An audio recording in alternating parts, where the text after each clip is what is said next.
the last gasps of life seep from the beast.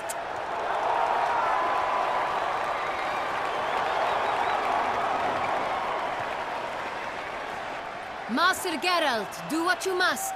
Finish the deed!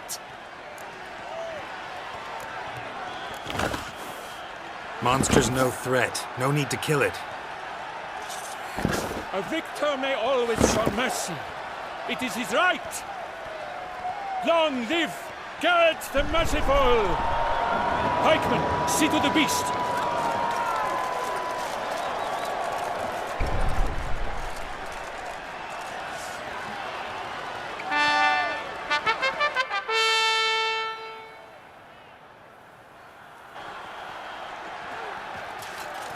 Guillaume. The lad came damned close to dying. I'm fine. Not hurt at all. Vivian? Smile as befits a hero and keep silent. Speech clearly pains you. She approaches.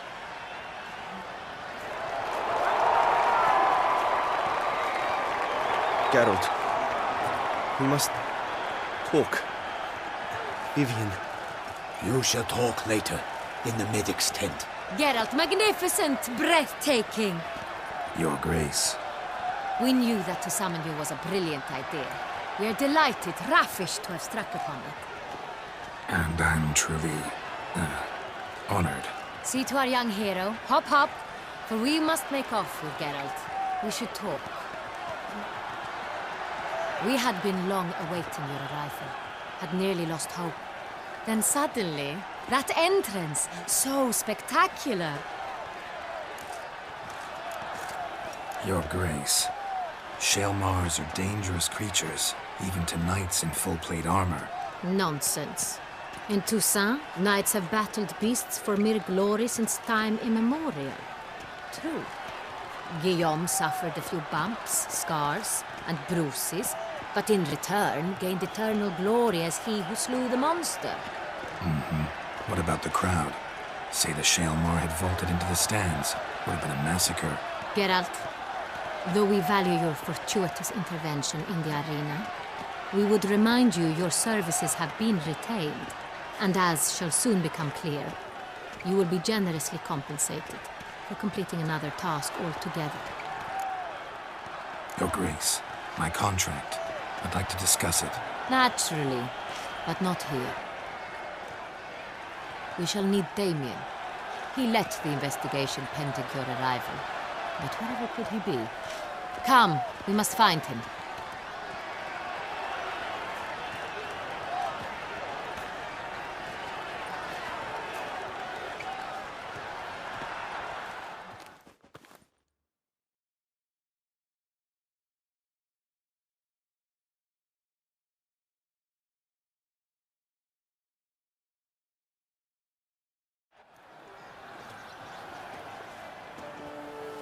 Tell us, have you come alone? Or did Viscount Julian accompany you? Wish to see Dandelion, Your Grace? Yes. I mean, no. Yes. But solely to tell him we regret. Yes, deeply regret rescinding the death sentence we so justly handed down upon him. If we could turn back time, we would make certain he sat in a tower till he rotted. No, we would ensure he was broken on the wheel, then drawn, hanged, and quartered.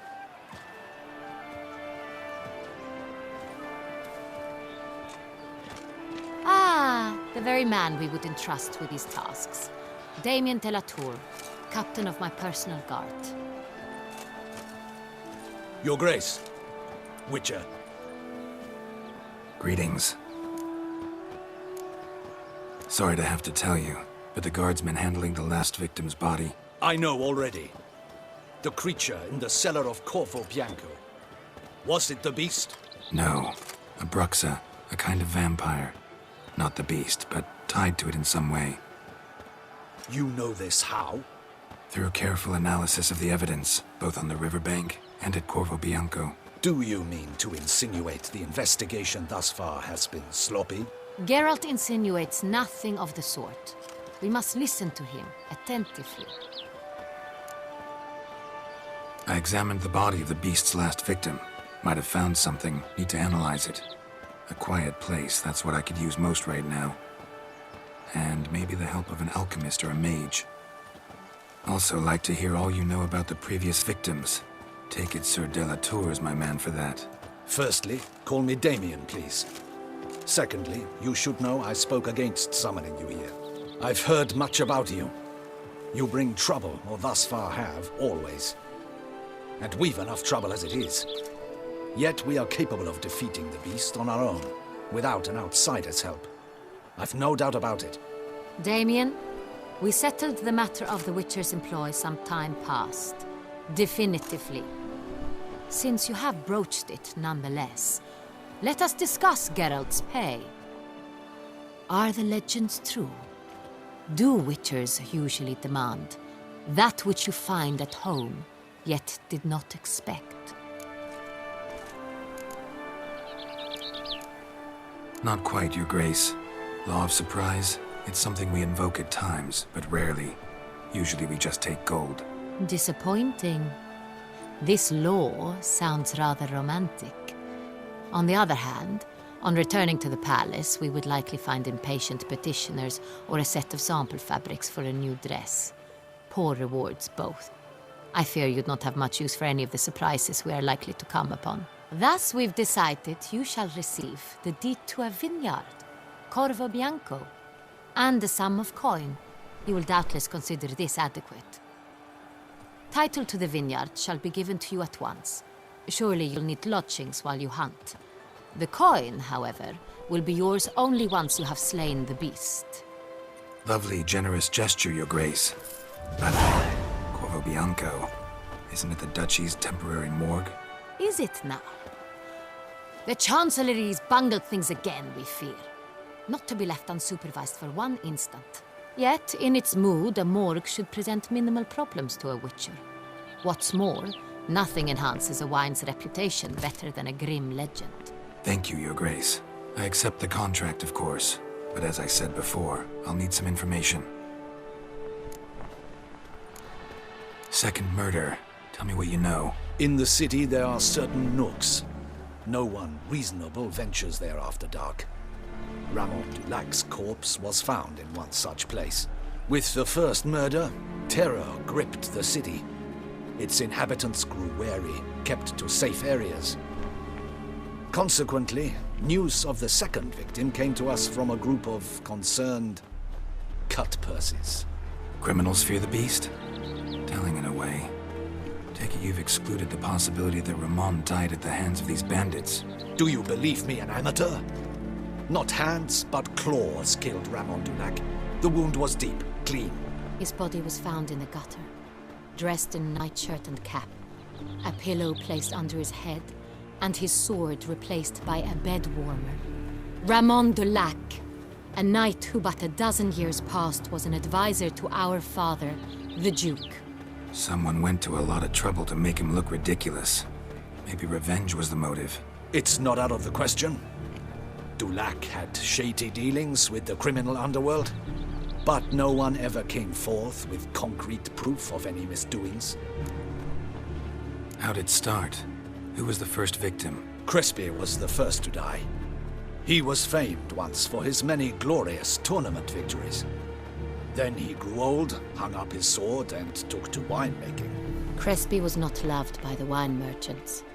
He was ruthless in business and thought to cheat many a time. He asked us for a dispensation from all court ceremonies. We did not grant it. We could not. Once you've taken the oath of a knight, you remain a knight till death. How'd he die? Where'd they find the body? Quite unusual, the circumstance. He was at a feast when suddenly one of his fellow feastgoers noticed he was missing. The town watch found him an hour later, on his hands and knees, propped against the town pillory, his sword hanging from his neck. He had died of wounds inflicted with claws, not a weapon. Blows of great force. So he died suddenly, but the body was on its knees, meaning someone posed it. So it seems. So, first two victims were knights, best years behind them. The same could be said of the third. Sir Delacroix was wont to claim that in modern times knights face new challenges, enterprise being the latest addition to the chivalric virtues. He made a veritable fortune in the grain trade. Palmerin even nicknamed him Sir de la Stinchi. Found a coin pouch on his body. Contained florins dating from various times, hailing from different provinces of the Empire. Delacroix loved coin, true, but had no patience for numismatics. Lots of similarities between the victims. All the bodies were found in strange places under extraordinary circumstances. Seems the murderer, whoever or whatever it is, has some meaning to convey. These were honorable men. We are horrified by the disdain, the disrespect with which they were treated. These were knights of Toussaint. Blast it. Might be the point. From what you say, none was a model of virtue. Ever considered that's what the beast's trying to draw attention to? All the murdered men were knights who swore fealty to the 5 chivalric virtues. And even if the Knights of Toussaint swear fealty to what virtues exactly? honor, wisdom, generosity, valor, and compassion. 5 virtues. Why are they so important to your knights? Strange question. Your Grace, forgive me. I'm a foreigner trying to understand another land's customs. You are forgiven. According to legend, the virtues we cultivate were bestowed upon us by the Lady of the Lake. How we truly came to espouse them, none remember. In Toussaint, we believe men of low birth should be simple-hearted and obedient. We expect much more, however, of our knights. They are to be soldiers and courtiers, lords and servants. Thus the need for clear moral guidelines. At the time of his dubbing, a knight vows to demonstrate throughout his life honor, wisdom, generosity, valor, and compassion. Beast seems to be pointing up moral decay, denouncing it. Victims were all humiliated. Might have been murdered to emphasize their lack of specific chivalric virtues. Honor compromised by the pillory. Wisdom by ridicule. Generosity by a coin pouch shoved down a throat. It seems to fit, true, though not perfectly. Can't discount the theory if it's on the lips of everyone in town. Say our reasoning's right. Next murder will be just as showy and denounce the victim's lack of the 4th virtue, valor. We can also assume that victim will be an elder knight. Let's think. At the moment, all the knights are either at the tourney grounds or in the palace gardens. Our annual hare hunt shall begin there shortly. Have you heard of the custom? Milton mentioned something. Seemed excited to prance around in a bunny costume. Not sure why. Hang on. Strange circumstances. A knight advanced in years. The famed cowardice of rabbits. Could it be that simple? Is Milton de Peyrac-Peyren the next victim? Milton also knew Delacroix. Told me so down by the river. Damien! To miss something so obvious. De Peyrac-Peyren, Crespi, Delacroix, and Delac formed a knightly team. It was years ago, but They were a team? they were close friends, tightly knit, and as such earned the trust of our father, the Duke. We often witnessed him turn to them with delicate matters. Later, their paths diverged. Unlikely to be a coincidence. Beast must know it too. It's a lead, I'm sure. Your Grace, we need to find Milton, immediately. Rather problematic. You see, the garden entertainments are due to start, and he's disguised as the hare, hiding somewhere, waiting for some tipsy courtiers to find him. The hare's hiding place is a carefully guarded secret. We must call off the game, at once. First and foremost, we must remain calm. Damien, order the garden searched immediately, but discreetly. By no means can we disrupt the festivities. Panic will only incite the beast to strike sooner. And you, Witcher, follow me. My gardens, my night, I shall take the fall. A murder is out of the question. I will not allow it. Not near my palace. Horses? Ready our horses!